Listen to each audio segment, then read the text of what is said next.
नमस्कार, यो एभी न्यूज खबरको संकेत हो। तपाई अहिले एभी न्यूज @7 मा हुनुहुन्छ। म प्रभा थापा। प्रारम्भमा मूल खबर। प्रधान न्यायाधीशले पैसा लिएर फैसला गरेको भए सूचना उपलब्ध गराउन बारको आग्रह। महाभियोग लगाउन सभामुख र नेताहरूलाई ज्ञापन पत्र।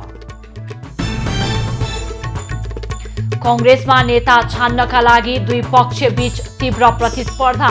चुनावी प्रक्रियाले गुटबन्दी छनै झाँगिँदै।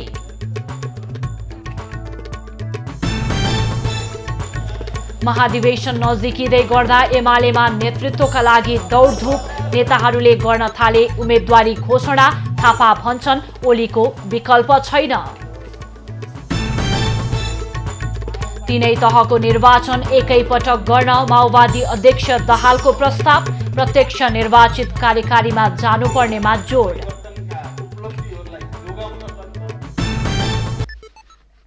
अब खबरको सिलसिला प्रारम्भ गरौं नेपाल बार एसोसिएसनको आग्रह सम्बन्धी प्रसंगबाट।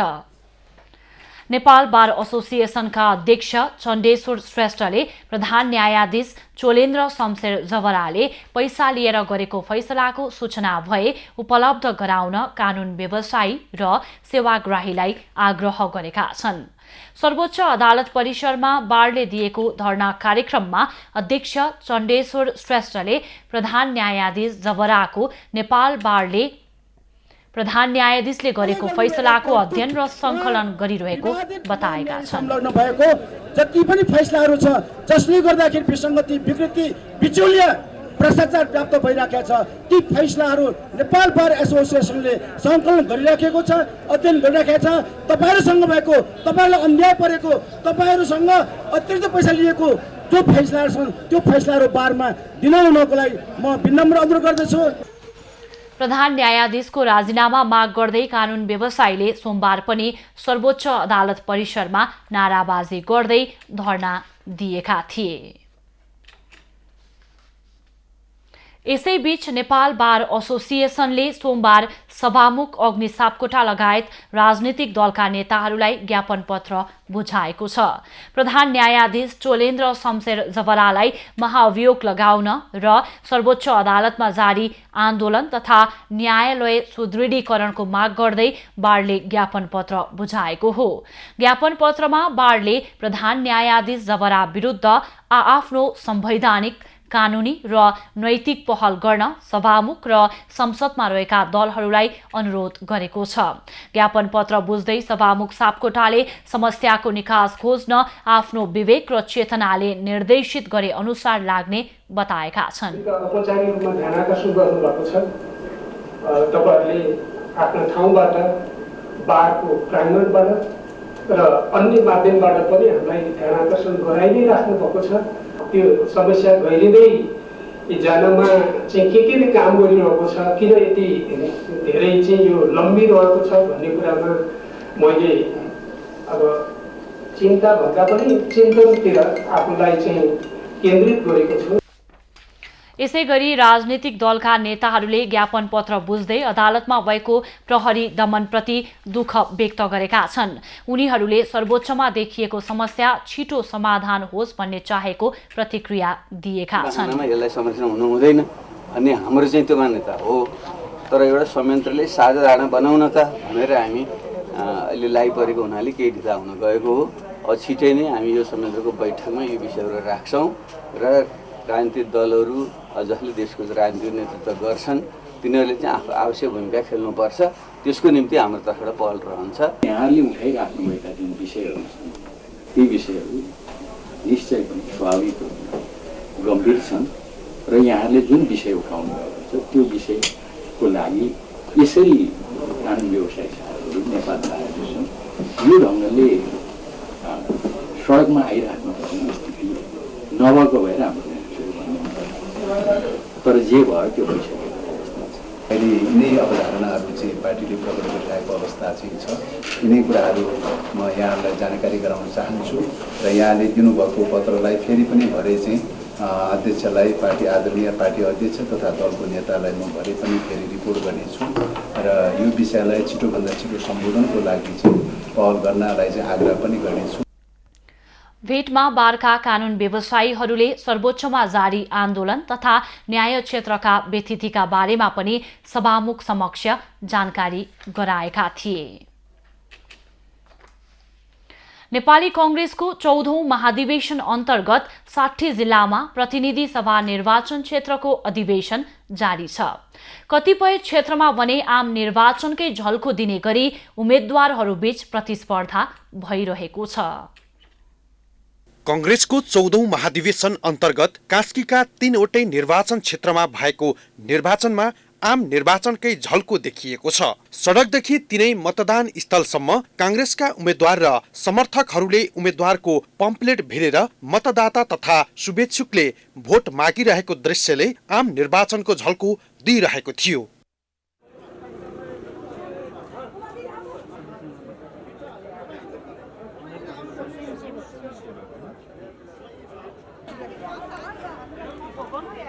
कास्की कांग्रेसमा केन्द्रको गुटको प्रभाव खासै नदेखिए पनि स्थानीय गुट हावी भएको छ। क्षेत्र नम्बर 1 मा कास्कीका जिल्ला सभापति कृष्ण केसी र पूर्व सभापति तथा पूर्व मन्त्री यज्ञ बहादुर थापाको छुट्टा छुट्टै प्यानल बीच प्रतिस्पर्धा रहेको छ। त्यसैगरी क्षेत्र नम्बर 2 मा पुराना नेता शुक्रराज शर्मा र अर्का नेता देवराज चालिसेको प्यानल छ भने क्षेत्र नम्बर 3 मा तरुण दल सभापति मनोज गुरुङ र अन्नपूर्ण गाउँपालिका अध्यक्ष युवराज कुँवरको देखिने गरी प्यानल बनेको छ। नेतृत्वमा आउनका लागि यो अधिवेशनमा बढी आकर्षण युवाहरूको देखिएको छ।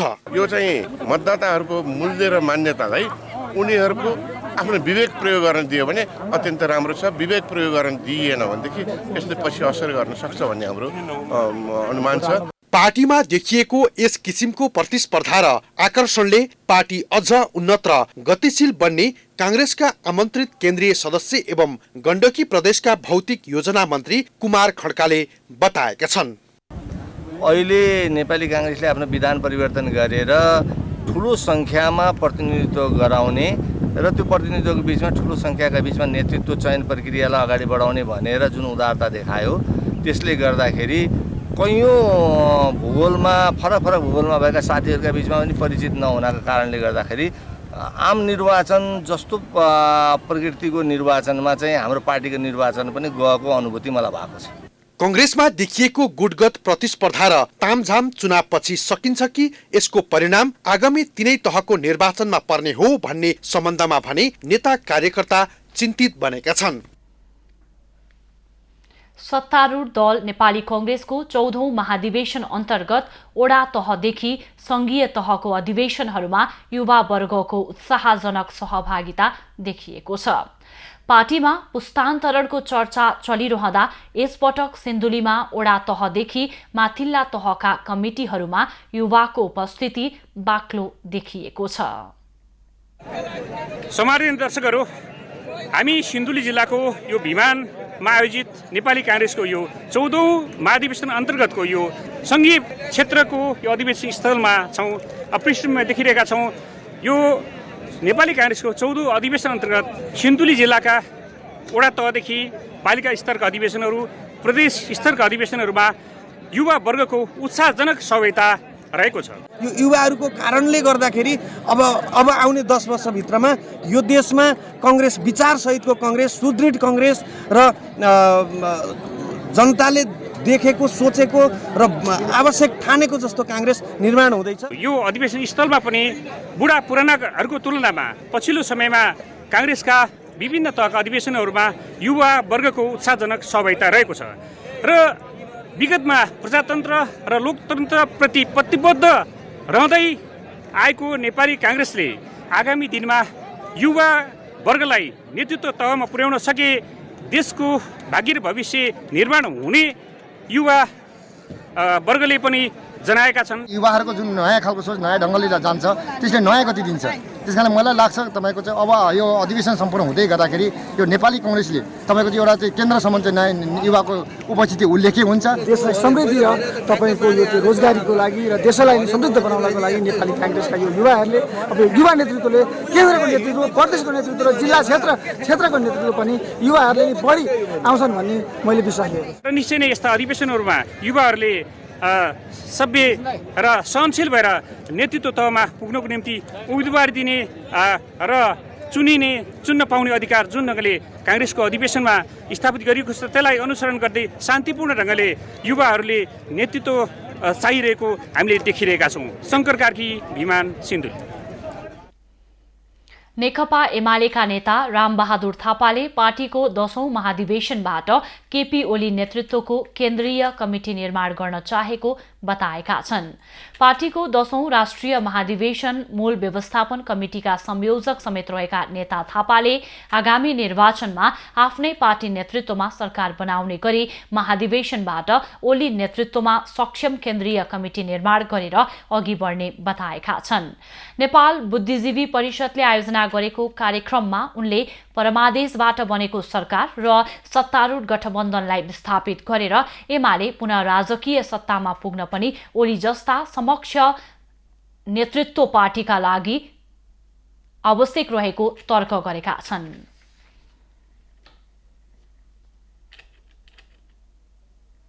नेकपा एमालेलाई चाहिँ राजकीय सत्तामा पुनः स्थापित गर्ने र हामीले भनिरहेका छौँ हामी परमादेशबाट चाहिँ निर्माण भएको चाहिँ यो दक्षिणपन्थी जो सत्ता र सरकार हो यसलाई हामी अब सिंहदरबारको मूल ढोकाबाट चाहिँ जनादेशबाट यसलाई हामी विस्थापित गर्नेछौँ।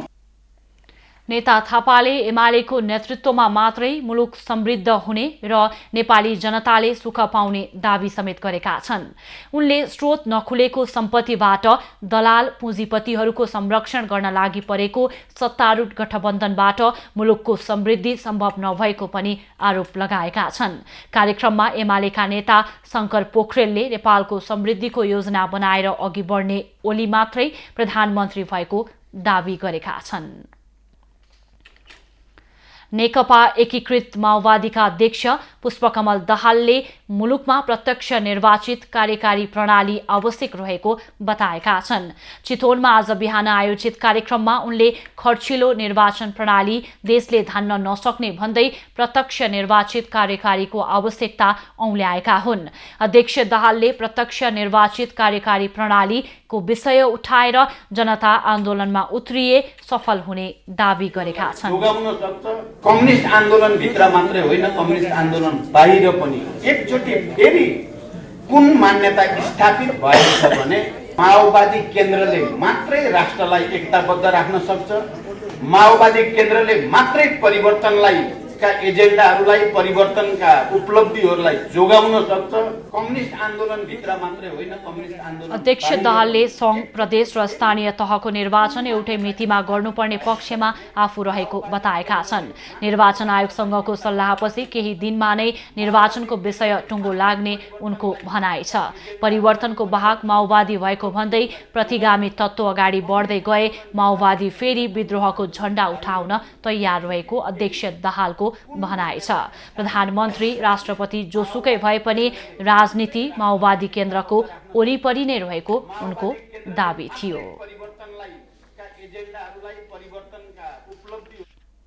खबरको सिलसिला अझै जारी छ, हामी सँगै रहनुहोला। अब बाँकी खबर। राष्ट्रपति विद्यादेवी भण्डारीले महोत्तरीको जलेश्वरमा रहेको बाबा जलेश्वरनाथ महादेवको पूजा अर्चना गरेकी छन्। राष्ट्रपति भण्डारी जलेश्वरनाथ महादेवको पूजा आजाका लागि आज दिउँसो जलेश्वर पुगेकी हुन्। राष्ट्रपति भण्डारीको पूजा अर्चना र दर्शनका लागि नेपाली सेनाको टुकडीले करिब 3 घण्टा लगाएर पानी गुफाबाट बाहिर निकालेको थियो। त्यसपछि राष्ट्रपति भण्डारीले बाबा जलेश्वरनाथको गुफा गृहमै पसेर विशेष पूजा अर्चना र दर्शन गरेकी हुन्।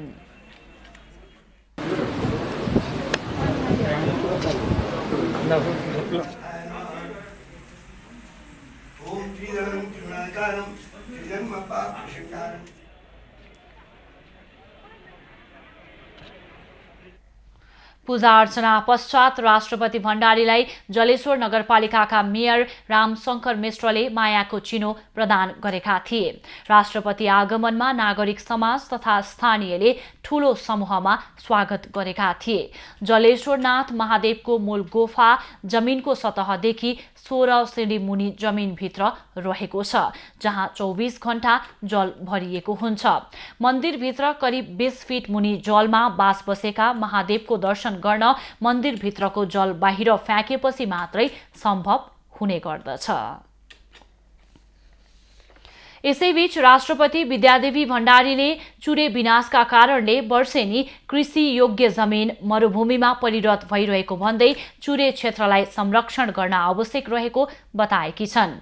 महोत्तरीको मटिहानीमा नवनिर्मित रङ्गशालाको आज उद्घाटन गर्दै राष्ट्रपति भण्डारीले तराईको लागि चुरे जीवन रहेकाले चुरेको संरक्षण आवश्यक रहेको बताएकी छन्। उनले प्रदेश 2 को नदी कटान र डुबान नियन्त्रण गर्नुपर्नेमा समेत जोड दिए राष्ट्रपति भण्डारीले जनकपुर धाम, जलेश्वर, मटिहानी लगायतका धार्मिक महत्व रहेका यस क्षेत्रमा महिला हिंसा हुनु दुःखद रहेको बताएकी छन्।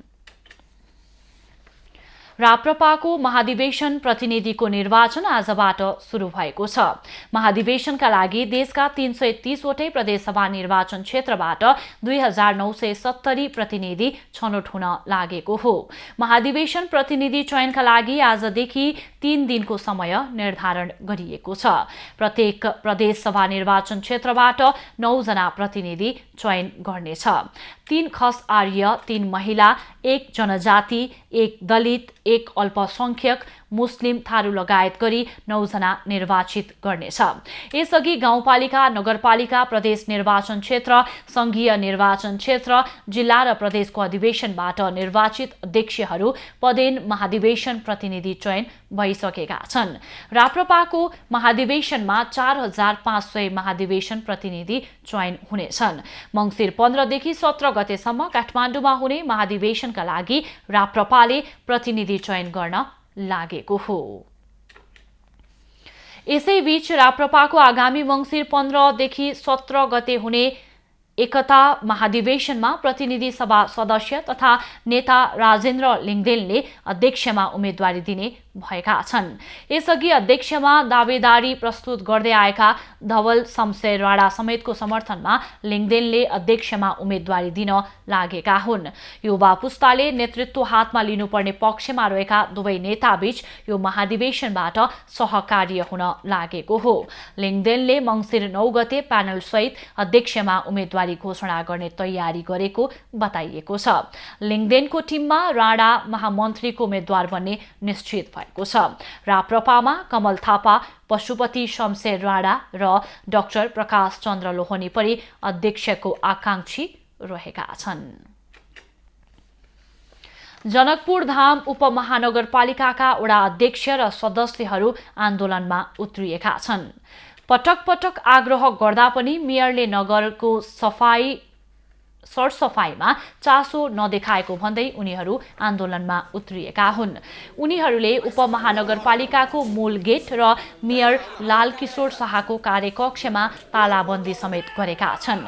नगरमा थुप्रिँदै गएको फोहोरले दुर्गन्ध बढ्दै गएको र पटक पटक ध्यानाकर्षण गर्दा समेत सुनवाई नभएपछि तालाबन्दी र धरना दिनु परेको उनीहरूको भनाइ छ। महिलाको समस्या लिएर हामी धेरै परेशान नै छौँ, तर जनकपुर धाम उपमहानगरपालिकाबाट यो सम्बन्धमा कुनै पनि अहिलेसम्म निर्णय गर्न सकेको छैन। अस्ति पनि हामीले बैठक बसाउनको लागि ज्ञापन पत्र बुझाएका थियौँ, तर उहाँले त्यो ज्ञापन पत्रलाई पनि लत्याएर अहिलेसम्म बैठक पनि 5 महिना बितिसक्दा पनि बैठक बसाउनु भएन। उनीहरूले अझै पनि नगरपालिकाले समस्या समाधानमा चासो नदिए कडा आन्दोलन गर्ने चेतावनी समेत दिएका छन्। शेयर बजार परिसूचक नेप्से 7.90 अङ्कले बढेर 2765.43 अङ्कको बिन्दुमा पुगेको छ। सोमबार 225 कम्पनीको 75,65,510 किता शेयर खरिद बिक्री हुँदा 3 अर्ब 92 करोड रुपैयाँ बराबरको शेयर कारोबार भएको हो। अघिल्ला दिनको कारोबारको तुलनामा आज कारोबार रकम घटेको हो। यसैगरी सेन्सिटिभ परिसूचक समेत 1.21 अङ्कले बढेर 519.56 अङ्कको बिन्दुमा पुगेको छ। समूहगत उपसूचकतर्फ सबैभन्दा धेरै होटल तथा पर्यटन समूहको सूचकाङ्क करिब 150 अङ्कले बढेको छ। यसैगरी निर्जीवन बीमा समूहको 99.48 अङ्क, अन्य समूहको 27.65 अङ्क, व्यापार समूहको 15.83 अङ्कले बढेको छ। यसैगरी सबैभन्दा धेरै विकास बैंक समूहको सूचक करिब 35 अङ्कले गिरावट आएको छ।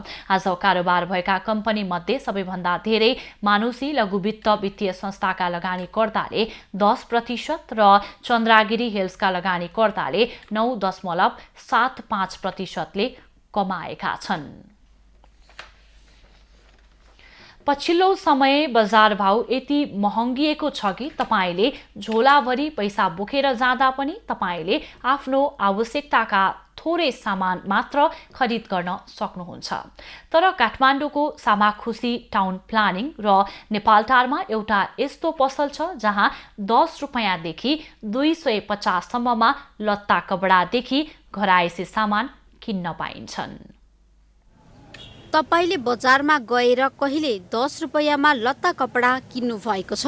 पक्कै पनि धेरैलाई लाग्न सक्छ 10 रुपैयाँमा पनि लत्ता कपडा आउँछ र, तर यो सत्य हो। अहिलेको यो महँगीको समयमा पनि तपाईले 10 रुपैयाँमा आफूलाई आवश्यक परेका लत्ता कपडा खरिद गर्न सक्नुहुन्छ। तर स्टोरमा राखिएका सामान नयाँ भने होइनन्। स्टोरले प्रयोगमा आएको तर प्रयोग गर्न मिल्ने सामानलाई सफा तथा सिलाइ गरी पुनः लगाउन मिल्ने भएका सामान बेच्ने गर्दछ। काठमाडौँको सामाखुसी स्थित टाउन प्लानिङ तथा नेपालटारमा रहेको सुखावती स्टोरमा 10 रुपैयाँदेखि 250 सम्ममा लत्ता कपडादेखि भाँडाकुँडा समेत किन्न सकिन्छ। सस्तोमा लत्ता कपडादेखि घरायसी सामान समेत पाइने यो स्टोर अहिले निम्न वर्गीयको रोजाइमा समेत पर्न थालेको छ। सुखावती स्टोरका अनुसार स्टोरमा 10 रुपैयाँदेखि 80 रुपैयाँसम्मका सामान बढी बिक्री हुने गरेको छ। निम्न भनेको चाहिँ 10 रुपियाँ भनेर नि फेरि लाउनै नमिल्ने त्यस्तो कपडा चाहिँ होइन। जस्तै अब 150, 80, 200 मा राखेको कपडा पनि अलि धेरै दिनसम्म झुम्ट्यो, त्यो कपडा 10 रुपियाँमा सेल लागे जसरी नै त्यसरी चाहिँ 10 रुपियाँमा राख्ने कारण चाहिँ त्यो। स्टोरमा बेचिने लत्ता कपडा दानमा आउने गरेका छन्। दानमा आएका कपडाको स्तर हेरी त्यसलाई मर्मत सम्भार गर्ने र सामानको अवस्थाका आधारमा त्यसको मूल्य निर्धारण गरिएको छ, जसमा 10 रुपैयाँदेखि 250 सम्ममा लत्ता कपडा, जुत्ता, चप्पल खरिद गर्न सकिन्छ। साथै लत्ता कपडाका साथै अन्य घरायसी सामान समेत बिक्रीका लागि राखिएको छ। सामाजिक व्यवसायको अवधारणाका अनुसार सन् 2014 सालमा सुखावती स्टोरको सुरुवात गरेको सुखावती स्टोरका सञ्चालक बताउँछन्। निम्न वर्गीय व्यक्तिलाई लक्षित व्यवसाय मात्र नभई व्यवसायबाट आएको रकम समेत सामाजिक कार्यमा नै प्रयोग गर्दै आएको सञ्चालक बताउँछन्। सुरुवातमा चाहिँ अब अलिकति चाहिँ त्यतिकै फ्रीमै दिनुभन्दा पनि 10 रुपियाँ तिरेर लिएपछि आफ्नो पनि हुने भयो। त्यो 10 रुपियाँले फेरि कसैलाई फेरि सेवा पनि पुग्ने भयो नि त। यो हाम्रो चाहिँ एउटा सोसल इन्टरप्राइजको मोडेलको रूपमा हामीले चाहिँ सुरुवात गरेको हो होइन, सोसल बिजनेस नै भनौँ न होइन। सामाजिक व्यवसायका रूपमा स्थापना भएको यो स्टोर निम्न आय स्रोत भएका परिवारलाई शरीर ढाक्ने माध्यम त बनेको छ नै, साथै दैनिक ज्याला मजदुरी गर्ने निम्न आय भएका घर परिवारलाई समेत सस्तोमा सामान किनेर लगाउन पाउँदा यस्ता व्यक्तिको आत्मसम्मानमा समेत सहयोग पुगेको छ। क्यामेरामा विनय तामाङको साथमा निशा देउजाको रिपोर्ट। आर्थिक वर्ष सुरु भएको पहिलो 4 महिना बितिसक्दा पुँजीगत खर्च 5% को हाराहारीमा मात्र भएको छ। महालेखा नियन्त्रक कार्यालयको तथ्याङ्क अनुसार कार्तिक मसान्तसम्ममा पुँजीगत खर्च जम्मा 4.73% मा सीमित छ। विशेष खबरको यो वर्षको बजेटमा 4 खर्ब 39 अर्ब बजेट विकास लक्षित पुँजीगत कामका लागि छुट्याइएको छ। लक्ष्य अनुसार खर्च गर्न बाँकी 8 महिनामा विनियोजनको 95% खर्च गर्नुपर्नेछ। तर सरकार परिवर्तनपछि अर्थमन्त्री जनार्दन शर्माले प्रतिस्थापन विधेयक मार्फत ल्याएको बजेटमा पुँजीगत कामका लागि 3 खर्ब 78 करोड सङ्घमा विनियोजन गरिएको छ। आर्थिक वर्षको पहिलो 4 महिना बितिसक्दा विनियोजित मध्ये 20 खर्ब 79 करोड मात्रै खर्च भएको छ। यो गत आर्थिक वर्षभन्दा पनि न्यून हो। पुँजीगत खर्च बढाउने र विकास निर्माणका कामहरूलाई तोकिएको समय सीमाभित्र सम्पन्न गर्ने नेपाल सरकारको अहिले नीति लक्ष्य र त्यो अनुसारका व्यवहारहरू त्यही कार्यदिशातर्फ निर्देशित छन्। तथापि हामीले हाम्रो लक्ष्य र नीति अनुसार खर्चको गर्न सकेका छैनौँ।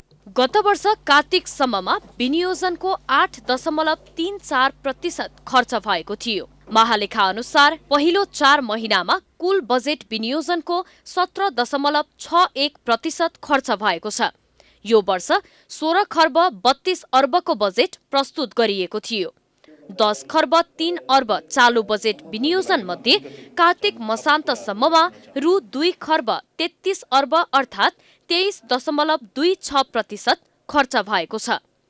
पछिल्लो समय सरकार हेरफेरका कारण पनि पुँजीगत खर्च लक्ष्य अनुसारको नभएको महालेखा नियन्त्रक कार्यालयको भनाइ छ। हाम्रो खर्च गर्ने क्षमतालाई बढाउने तर्फ केन्द्रित भएको कारणले गर्दा यी सबै समस्याहरूलाई एड्रेस गर्दाखेरि हामीले निर्धारण गरेको लक्ष्य प्राप्त गर्न सक्छौँ भन्ने कुरामा हामी आशावादी छौँ। पुँजीगत खर्च कम हुनुले विकासका कामको गति निकै सुस्त रहेको संकेत गर्छ।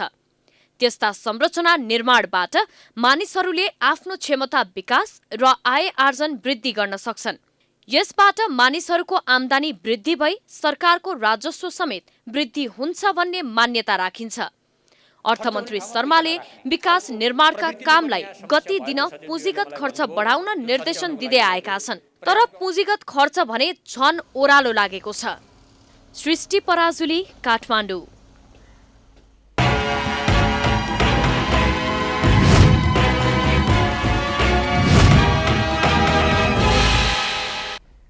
बाजुराको खप्तड छेडेदह गाउँपालिका 2 मा रहेको जय बागेश्वरी स्वास्थ्य चौकी भवनको निर्माण कार्य 7 वर्षमा पनि पूरा भएको छैन। 2072 साल मङ्सिरमा 2 वर्षमा निर्माण सक्ने गरी थालिएको भवन निर्माण कार्य अझै पूरा नभएको हो। सगन सहरी तथा भवन निर्माण आयोजना राजपुर डोटीले ठेकेदारको लापरवाहीले भवन निर्माण अलपत्र परेको जनाएको छ। समयमा भवन निर्माण नहुँदा स्वास्थ्य चौकीले जीर्ण पुरानो भवनबाट उपचार सेवा दिइरहेको छ। प्रसुति सेवादेखि उपचार चेक जाँच एउटै कोठामा गर्नुपर्दा समस्या भएको स्वास्थ्यकर्मी बताउँछन्। 1,69,16,532 रुपैयाँमा एमके देवी सिंह जेवीले भवन निर्माणको ठेक्का पाएको थियो। तर 3 पटक म्याद थप गर्दा पनि भवन निर्माणको काम अघि बढेको छैन। पछिल्लो पटक आगामी चैत्र मसान्तसम्म ठेकेदार कम्पनीको म्याद थप भएको छ। जिल्ला प्रशासन कार्यालयले भने भवन निर्माणमा ढिलाइ भएको पाइए ठेकेदारलाई कारबाहीको सिफारिस गरिने जानकारी दिएको छ। रामेछापको मन्थली नगरपालिकाले सबै नगरवासीको निशुल्क मृगौला परीक्षण गर्ने घोषणा गरेको छ। सामान्य परीक्षण गरेर सावधानी अपनाए मृगौला जोगाउन सकिने भएकाले निशुल्क परीक्षण गर्ने घोषणा नगरले गरेको हो। मन्थली नगरपालिका सबै नागरिकको मृगौला परीक्षणको घोषणा गर्ने देशकै पहिलो पालिका हो। नगरपालिकाले विशेष पहिचान बनाउनका लागि यो अभियान सुरु गर्न लागेको जनाएको छ। 53वटा स्थानीय तहहरूमध्ये सबैका आफ्ना विशेषताहरू छन्। हामीले पनि एउटा विशेषता कायम गरौँ न। स्थानीय तहबाट यो मृगौला सबै आफ्नो नगरपालिकाभित्रका सबै नागरिकहरूको मृगौला परीक्षण गराउँ। त्यो परीक्षणबाट जसको मृगौला बिग्रेको छ उहाँहरूलाई उपचारको दौरानमा लैजाउँ। 51,000 जनसङ्ख्या छ भने यहाँ कम से कम मृगौलाको समस्या भएको व्यक्ति 5,000 हुनुपर्छ। 500 व्यक्तिको मृगौला बिग्रिन थालेको हुनुपर्छ, जसमध्येमा 50 जनाको मृगौला नराम्रोसँग बिग्रेको छ र 5 जना व्यक्ति मृगौलाको अन्तिम उपचार डायलिसिस या प्रत्यारोपण बस्नुपर्छ। मन्थली नगरपालिकामा 51,000 जनसङ्ख्या रहेकोमा कम्तीमा पनि 30,000 मानिसले मृगौला परीक्षण गर्ने अपेक्षा गरिएको छ। नगरपालिकाका 31 स्थानमा मृगौला परीक्षणका लागि शिविर राख्ने तयारी छ। परीक्षणका लागि स्वास्थ्य कर्मीलाई अभिमुखीकरण गरिसकिएको छ। स्थानीय सरकारले गाउँ उज्यालो बनाउने अभियान अन्तर्गत उदयपुरको त्रियुगा नगरपालिका 14 साउनेको निपाने गाउँमा बिजुली बत्ती बालेको छ। विद्युत सुविधा उपभोग गर्ने 14 वर्षदेखिको चाहना पूरा भएपछि स्थानीय दङ्ग छन्।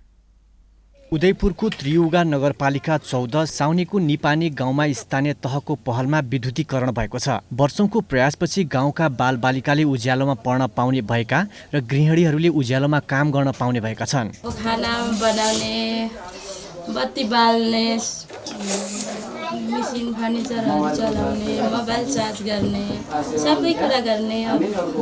तिहारको लक्ष्मी पूजाका दिनदेखि गाउँमा बिजुली बलेको हो। स्थानीयका लागि बिजुलीको पोल, तार तथा मिटर बक्स विस्तार गर्न वडा नगरपालिका स्थानीय समुदाय वनले सहयोग गरेको छ। 4 वर्षको बीचमा त्रियुगाका 90% क्षेत्रमा विद्युतीकरण भएको जनप्रतिनिधिहरूले बताएका छन्। 4 वर्ष हामी निरन्तर रूपमा खट्यौं र चाहिँ धेरै कुराकानी हुँदा आज यहाँ चाहिँ विद्युत कार्यालयको पनि सहयोग र सबैको सहयोगमा यहाँ चाहिँ हामी बत्ती बाल्न सफल भएका छौं। बिजुली विस्तारसँगै गाउँको स्वरूपमा नै परिवर्तन आएको छ। विगतमा ओझेलमा परेको एकान्त ठाउँ अब उज्यालो बन्दा गाउँलेहरू दङ्ग छन्। यस वर्ष उज्यालो तिहार मनाएका गाउँलेहरूले अब अन्धकारलाई बिदा गरेको महसुस गरेका छन्। सरकारले अहिले 20 युनिट भन्दा मुनि बाल्दा न्यूनतम 30 रुपैयाँ शुल्क मात्रै तोकेको छ। गाउँमा बिजुली बलेकाले यो वर्ष निपाने गाउँका बासिन्दाले धुमधामका साथ तिहार मनाएका छन्। सरकारलाई अब खानेपानी र सडकको अधुरो कामहरू पूरा गरिदिन उनीहरूले अनुरोध समेत गरेका छन्। भोटराज राई, उदयपुर। खबरको सिलसिला अझै जारी छ, हामी सँगै रहनुहोला। शहीद स्मारक ए डिभिजन लिगमा साबिक विजेता मच्छिन्द्र क्लब जितका साथ प्रतियोगिता सुरुवात गरेको छ। मच्छिन्द्रले पहिलो खेलमा 2-1 को जित निकालेको छ। जितसँगै मच्छिन्द्रले 3 अङ्कका साथ प्रतियोगिताको सुरुवात गरेको छ। दशरथ रङ्गशालामा भएको खेलमा मच्छिन्द्रको जितमा दुवै गोल सुनिल बलले गरेका थिए। 12औं मिनेटमा सुनिल बलले डिभक्समा पाएको बललाई उत्कृष्ट फिनिश गर्न सफल भए। खेलको 22औं मिनेटमा मच्छिन्द्रले अर्को अवसर पाएको थियो। सुनिल बलको प्रहारलाई एनआरटीका गोलकिपर अजितले रोक्न खोजे पनि त्यसपछि सुजलको पासमा अभिषेक रिजालले गोल गरे पनि त्यसलाई रेफ्रीले अफसाइड दिए। पहिलो हाफमा 1-0 को अग्रता बनाएको मच्छिन्द्र विरुद्ध दोस्रो हाफको सुरुवातमा नै एनआरटीले खेल बराबरी गर्न सफल भयो। खेलको 68औं मिनेटमा दर्शक गुरुङले डिबक्स बाहिरबाट गरेको प्रहार पोस्टको नजिकैबाट बाहिरियो। 74औं मिनेटमा नुरलानको स्थानमा दोस्रो हाफमा मैदान प्रवेश गरेका मनिष टाँगीले डिबक्स बाहिरबाट गरेको प्रहारलाई एनआरटीका गोलकिपर अजित प्रजापतिले बचाएका छन्। खेलको 80औं मिनेटमा मच्छिन्द्रले खेलमा 2-1 को अग्रता बनायो। सुजल श्रेष्ठको क्रसमा सुनिल बलले डिबक्समा उत्कृष्ट फिनिश गर्न सफल भयो। त्यसपछि दुवै टिमबाट थप गोल हुन सकेन र मच्छिन्द्रले 2-1 ले जित निकाल्यो। यो जितसँगै मच्छिन्द्रले 3 अङ्क हासिल गरेको छ। यसअघि आजै भएको खेलमा त्रिभुवन आर्मी फुटबल क्लब र नेपाल पुलिस क्लब बीचको 1-1 गोलको बराबरीमा सकिएको थियो। पहिलो हाफ गोलरहित बराबरी भएको खेलको दोस्रो हाफमा दुवै टिमले 1-1 गोल गरे। बराबरीसँगै दुवै टिमले 1-1 अङ्क बाँडेका छन्। पहिलो प्रधान सेनापति राष्ट्रिय लन टेनिस प्रतियोगिता हुने भएको छ। सोमबार नेपाली सेनाले पत्रकार सम्मेलन गरी मङ्सिर 27 देखि पौष 5 गतेसम्म पहिलो प्रधान सेनापति राष्ट्रिय लन टेनिस प्रतियोगिता हुने जानकारी गराएको हो। प्रतियोगितामा खुलातर्फ महिला र पुरुष गरी 4 प्रतिस्पर्धा हुनेछन् भने पेट्रानतर्फ विभिन्न उमेर समूहमा 7 वटा र 1 अन्तर सरकारी प्रतिस्पर्धा हुनेछ। प्रतियोगिता अन्तर्राष्ट्रिय टेनिस सङ्घ र राष्ट्रिय टेनिस सङ्घको नियमअनुसार खेलाइने आयोजकले जनाएको छ।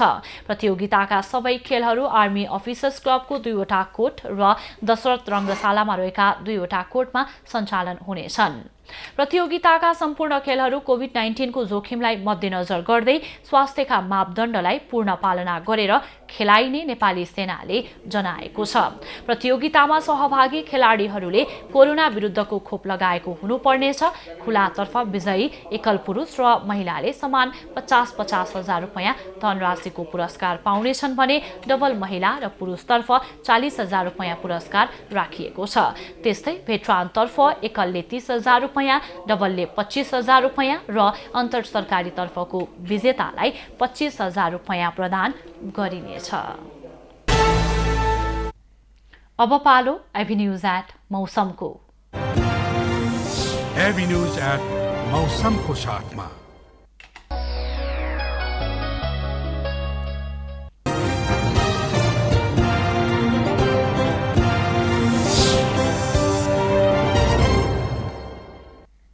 पछिल्लो 24 घण्टामा देशभरको मौसममा सामान्यदेखि आंशिक बदली रह्यो। आज राति प्रदेश 1 बागमती, गण्डकी तथा लुम्बिनी प्रदेशको पहाडी भूभागहरूमा आंशिकदेखि सामान्य बदली रही बाँकी भूभागमा मौसम सामान्यतया सफा रहनेछ। प्रदेश 1 र बागमती प्रदेशको पहाडी भूभागको 1-2 स्थानमा हल्का वर्षा र उच्च पहाडी तथा हिमाली भूभागहरूका 1-2 स्थानमा हल्का हिमपातको सम्भावना पनि रहेको जल तथा मौसम पूर्वानुमान महाशाखाले जनाएको छ। काठमाडौँ उपत्यकाको आजको अधिकतम तापक्रम 24 डिग्री सेल्सियस र न्यूनतम तापक्रम 11 डिग्री सेल्सियस मापन गरियो। आज देशभरको मौसम कस्तो रह्यो त? हेरौं देशका विभिन्न स्थानको मौसमी अवस्था।